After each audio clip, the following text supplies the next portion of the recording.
Selamat berbahagia bagaimanapun kabar Anda. Semoga Anda selalu sehat dan diberi kekayaan yang berlimpah.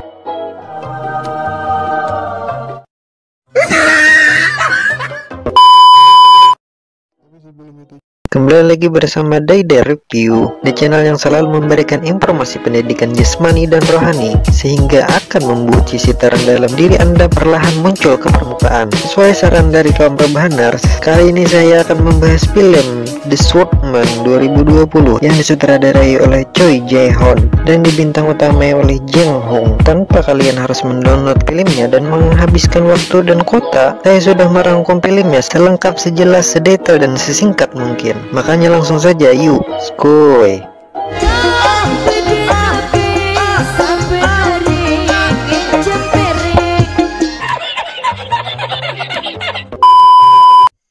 Film ini diawali dengan sebuah scenes di depan istana kerajaan Joseon. Terlihat seorang raja dengan para pengawalnya sedang melarikan diri untuk mengamankan sang raja ke tempat persembunyian. Setelah istana sang raja dibakar pemberontak pemerintah akibat perang saudara, lalu tiba-tiba saja anak panah melesat, tapi berhasil ditahan pengawal raja bernama Taeyol. Anak panah itu semakin banyak ditembakkan, membuat pengawal yang di situ bertumbangan, yang hanya menyisakan Taeyol yang berhadapan dengan musuh dengan jumlah yang banyak. Mereka ini adalah pengawal pemerintahan yang akan menangkap majikan Taeyol karena dituduh sebagai pembunuh. Taeyol pun maju berhadapan dengan mereka. Lalu, salah satu pemimpin pasukan pemerintah yang bernama Sung Ho maju ke depan. Dia tahu kalau tidak akan bisa menangkap sang raja kalau Taeyol masih hidup. Pertarungan pun dimulai. Serangan cepat diperlihatkan mereka berdua, permainan pedang yang cepat, tanggap, dan tingkat tinggi.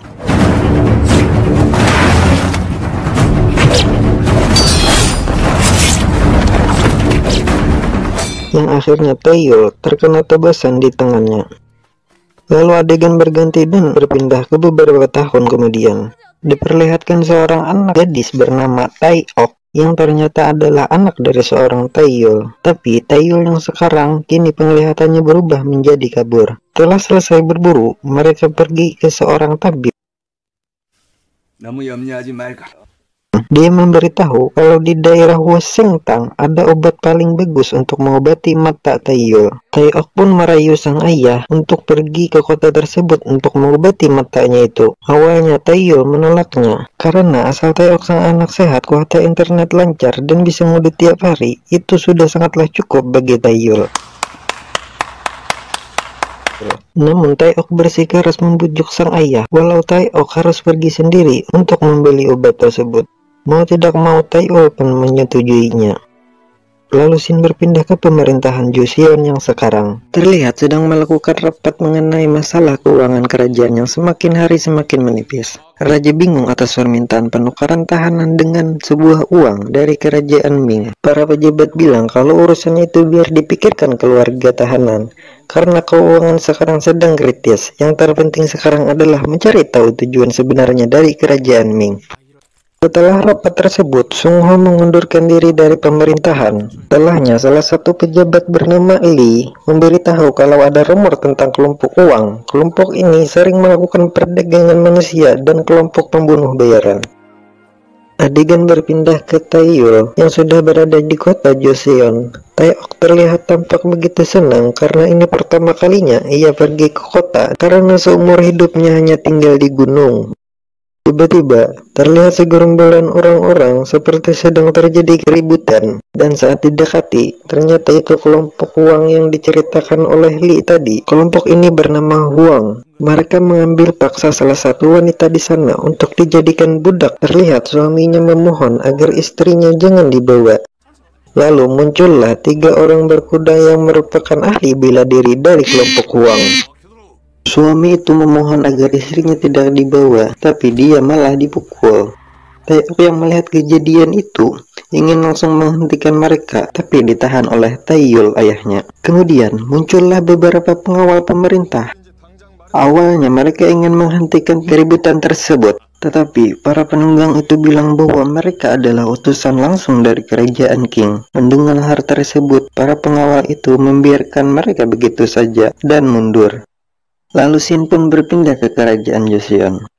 Lalu datanglah seseorang. Anda tahu siapa? Coba tebak. Ya, Dia adalah abang-abangan saya, Jo Taslim, yang berperan sebagai Guru Tai. Beliau ini adalah ketua dari kelompok Huang. Maksud kedatangan Guru Tai menemui penjabat Li untuk membicarakan perseteruan antara dinasti Qing dan dinasti Ming. Namun diskusi mereka tak mencapai kesepakatan. Bahkan Guru Tai menghina kota Jixiong sebagai kota yang dibuat dengan payah.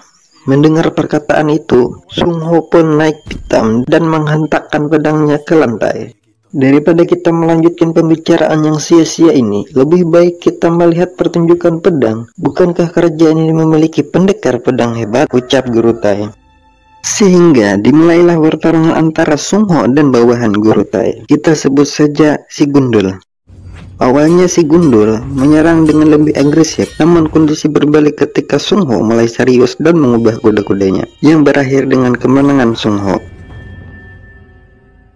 Guru Tai pun pergi dan memuji Sung Ho karena keahlian berpedangnya. Di sisi lain, Tai Yul dan Tai Ok akhirnya tiba di kediaman seorang pejabat yang dikatakan tabib waktu itu. Mereka menjual obat untuk menyembuhkan mata Tai Yul. Pihak pejabat berkata obat itu memang ada, tapi harganya sangat mahal. Tai Ok mencoba membayarnya dengan kulit binatang asli yang dibawanya, tapi harga itu masih belum cukup untuk membeli obat tersebut. Mereka pun pergi dari situ. Baru beberapa langkah mereka berpapasan dengan Guru Tai.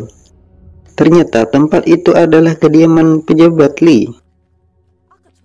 Guru Tai lalu berbicara dengan kepala penjabat di situ, yaitu Seon. Guru Tai menawarkan bisnis jual beli budak di kota itu. Mendengar hal tersebut, Seon tersinggung, tapi dia menolaknya dengan sopan sambil menahan emosinya. Sementara itu, Tai Yul dan Tai Ok kembali ke gunung dengan tangan kosong, tak berhasil mendapatkan obat. Di tengah perjalanan, mereka mampir di tempat bibi Tai Ok. Sin berpindah ke kediaman pejabat Li. Dia meminta Sion untuk dicarikan anak gadis guna dijadikan anak angkatnya. Sion pun teringat pada Tai Ok untuk dijadikan calon sebagai anak angkat pejabat Li. Keesokan harinya, Sion pun menemui Tai Ok. Sion berkata, kalau pejabat Li sedang membutuhkan gadis untuk merawat orang-orang sakit. Dia juga bilang kalau pejabat Li juga akan menjadikan anak itu sebagai anak angkatnya. Lalu, Tai Ok pun ke kediaman pejabat Li. Sion menawarkan kesepakatan kalau Tai Ok mau menerima, dia akan diberi obat untuk menyembuhkan mata ayahnya. Dan Tai Ok pun menerimanya dan merasa gembira karena akhirnya mendapatkan obat untuk ayahnya. Lalu ketika Tai Ok hendak diantar pulang oleh Sion, tiba-tiba beberapa pelayan di situ berlarian panik. Dengan cepat Sion masuk ke rumah untuk mengeceknya. Dan ternyata anak buah Guru Tai sedang berbuat ulah. Dia memaksa untuk melayani mereka dan menyuruh para pelayan melepas pakaian mereka. What the fuck? Sion pun emosi melihat kejadian tersebut. Pengawal pribadi Sion pun maju depan menentang mereka. Pertarungan pun dimulai. Namun kemampuan bertarung mereka masih kalah. Sion dan pengawalnya jatuh tersungkur. Lalu datang Tai Ok melempar batu kecil ke anak buah Guru Tai, yang membuat anak buah Guru Tai ingin memukul Tai Ok. Seketika datanglah Tai Yul untuk melindungi anaknya. Karena tak ingin ada masalah dan keributan, Tai Yul pun meminta maaf atas kejadian tersebut. Kan dia rela bersujud, tapi anak buah Guru Tai melunjak dan serangan tiba-tiba pun dilancarkan pada Tai Yul. Dengan hanya mengandalkan tongkat kayu sakti yang dibawanya, dia dengan mudah menghindari serangan. Tai Yul pun mulai menyerang dengan teknik bertarungnya, sampai akhirnya anak buah Guru Tai pun mengaku kalah. Saat itu, dari kejauhan, Sung Ho ternyata memperhatikan pertarungan tersebut dan menyadari bahwa Tai Yul adalah orang yang pernah ia hadapi di masa lalu. Nah, terungkap lewat kilas balik ini, mata Tai Yul kabur dikarenakan pertarungan di masa lalunya dengan Sung Ho. Dan di malam harinya, Tai Yul pun bercerita tentang kebenaran dirinya di masa lalu, bahwa Tai Ok adalah anak seorang raja. Namun, Tai Ok tidak begitu peduli dengan itu, karena walau Tai Yul bukanlah ayah kandungnya, tetapi Tai Ok tetap menganggap Tai Yul sebagai ayah karena sudah membesarkan dia dengan sangat baik. Karena tak ingin menjadi beban lagi bagi Tai Yul, akhirnya Tai Ok diam-diam pergi meninggalkan Tai Yul ke kediaman pejabat Li. Namun, bukannya lebih baik keputusannya, melainkan awal dari sebuah bencana. Keesokan harinya, anak buah guru Tai menceritakan bahwa mereka dikalahkan oleh pendekar misterius yang memakai tongkat sakti. Anjay. Guru Tai yang penasaran mengirimkan pasukan untuk menemukan pendekar misterius tersebut. Kemudian ia menugaskan anak buahnya untuk mengundang Sung Ho ke tempatnya. Guru Tai tertarik dengan kemampuan berpedang Sung Ho dan ingin agar Sung Ho menjadi pengikutnya. Guru Tai pun menawarkan harta, tahta, wanita, bahkan babi cabita bagi Sung Ho. Tapi Sung Ho yang setia dan masih berpegang pada undang-undang dan sumpah pemuda menolak Guru Tai dan langsung pergi meninggalkannya. Sebenarnya Sung Ho kecewa dengan pemerintah yang sekarang karena pejabat terlalu mementingkan diri sendiri dan mengabaikan masyarakat. Sung Ho pun menyesal karena membantu menolong kerajaan Guang. Kembali ke Taiyul yang memutuskan kembali ke gunung. Di saat perjalanan dia diserang pasukan Guru Tai. Kan tetapi Taiyul dengan mudah dapat menghadapinya. Menyadari dirinya diserang tersebut, Taiyul pun merasa kalau Tai Ok dalam bahaya. Dia pun kembali ke kota. Di tempat lain, Guru Tai menerima sebuah surat dari pejabat Li yang mengatakan penentangan kepada Guru Tai. Malam harinya pun Guru Tai datang bersama dengan pasukannya dan membantai semua pasukan di rumah pejabat Li, yang menyisakan pejabat Li dan anaknya. Tai Ok pun diseret dan hampir dibunuh oleh Guru Tai. Nah, ternyata di sini diketahui alasan pejabat Li menjadikan Tai Ok sebagai anak angkatnya untuk menyamarkan anak kandung aslinya agar selamat dari konflik negara Qing. Beruntung anak buah Guru Tai mengetahui Tai Ok dan memberitahu Guru Tai bahwa Tai Ok adalah anak dari pendekar misterius itu. Sung Ho juga datang dan meminta Tai Ok tidak dibunuh. Sebagai gantinya, ia akan menjadi pengikut Guru Tai.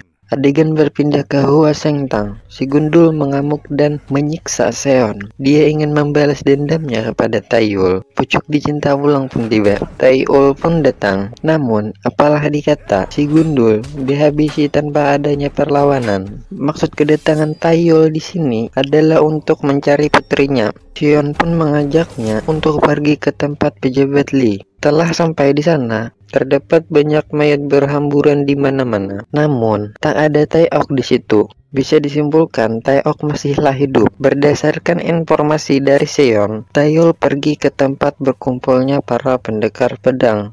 Taiyul pun membantai habis semua orang yang ada di sana. Dari tempat tersebut, Taiyul mendapat info bahwa Tai Ok dibawa ke penjara perbudakan. Lanjut ke penjara tahanan para budak. Sesampai Taiyul di sana, lalu dia membantai semua anak buah penjaga di sana.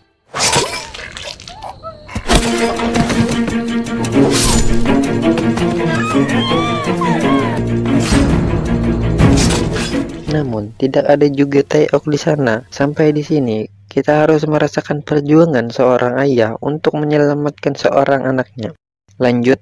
Beralih ke kediaman utusan dari negara Qing, datang membawa pasukan kerajaan dan memberi ultimat agar Guru Tai segera diserahkan. Namun pasukan penjabat Li malah dibantai habis, yang sudah dari awal direncanakan oleh kelompok Wong. Anak buah Guru Tai yang melihat Taiyul tiba-tiba muncul, langsung melemparkan senjatanya ke arah Taiyul, tapi dapat ditangkis oleh Taiyul. Taiyul pun bertempur melawan pasukan anak buah Guru Tai, tetapi semua dapat dikalahkan oleh Taiyul. Pasukan Guru Tai datang lagi dengan jumlah yang lebih banyak, yang membuat Taiyul bertarung habis-habisan.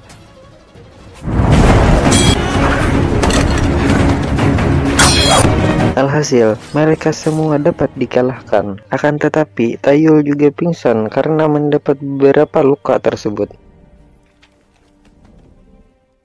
Di Hua Seng Tang, di kediaman Seon, Taiyul terbangun dan mendapat luka-lukanya sudah disembuhkan. Matanya juga kembali bisa melihat lagi karena diberi obat oleh Seon. Tetapi obat ini hanya sementara. Jika tidak diobati lagi, maka matanya akan kembali kabur. Seon menyarankan Taiyul untuk beristirahat terlebih dahulu. Karena khawatir dengan putri beserta hutang di warung yang belum lunas, Taiyul pun pergi tanpa basa-basi.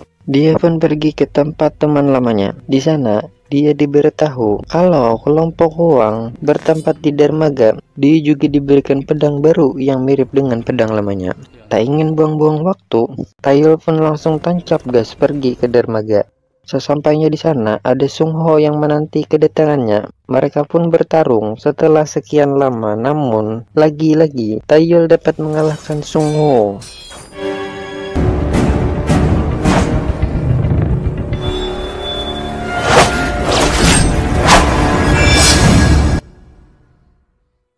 Setelah pertarungan tersebut, Sung Ho dibunuh oleh Guru Tai karena tidak berguna.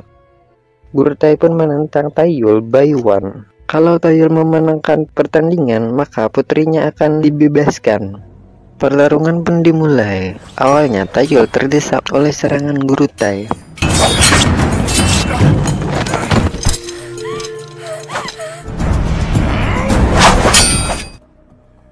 Namun, di saat momen yang tepat, Taeyol menebas kekasihnya Guru Tai yang membuat Guru Tai emosi. Guru Tai pun menyerang dengan membabi buta tanpa memperhatikan kode etik pertarungan berpedangan, yang membuat Taeyol semakin mudah membaca pergerakan oleh Guru Tai.